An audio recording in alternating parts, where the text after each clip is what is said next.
थकित को शांति का वचन भाई बख्सिंग के द्वारा जनवरी 8।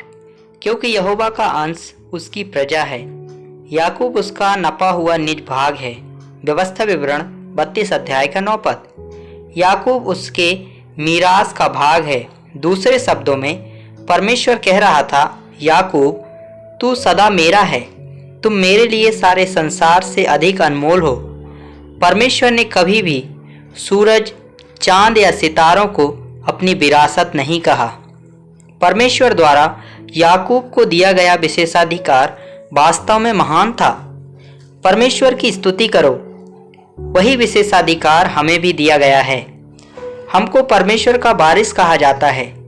तुम्हारे मन की आंखें ज्योतिर्मय हो कि तुम जान लो कि उसके बुलाने से कैसी आशा होती है और पवित्र लोगों में उसकी मीरास की महिमा का धन कैसा है। इफिसियों की पत्री 1 अध्याय का 18 पद। फिर हम पढ़ते हैं, उसने उसके चारों ओर रहकर उसकी रक्षा की और अपनी आंख की पुतली की नाई उसकी सुधि रखी। व्यवस्था विवरण 32 अध्याय का 10 पद।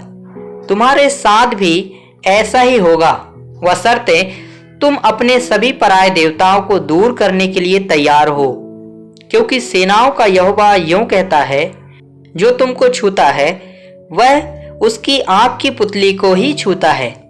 जकरिया 2 अध्याय का 8 पद।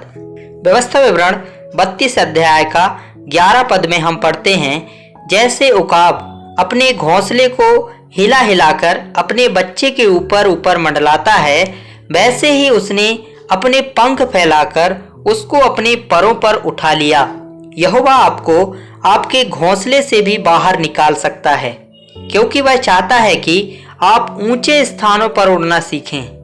जब मैं यूगोस्लाविया में था तो मैंने पाया कि नाश्ता, दोपहर के भोजन और चाय में अंगूर परोसे जाते थे।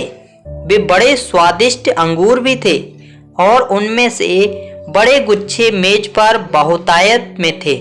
इससे मुझे याद आया कि कैसे परमेश्वर हमें सब कुछ भरपूर मात्रा में देना चाहता है, बशर्ते हम अपने सभी पराये देवताओं को हटा दें और बेतेल को लौट जाएं।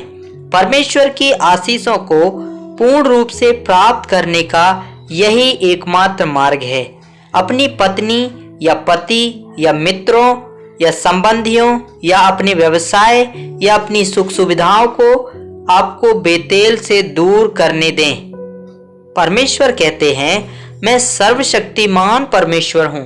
वह आपको बचाने, आपको सुरक्षित रखने, आपका नेतृत्व करने और आपको आशीष देने के लिए सामर्थ्य है।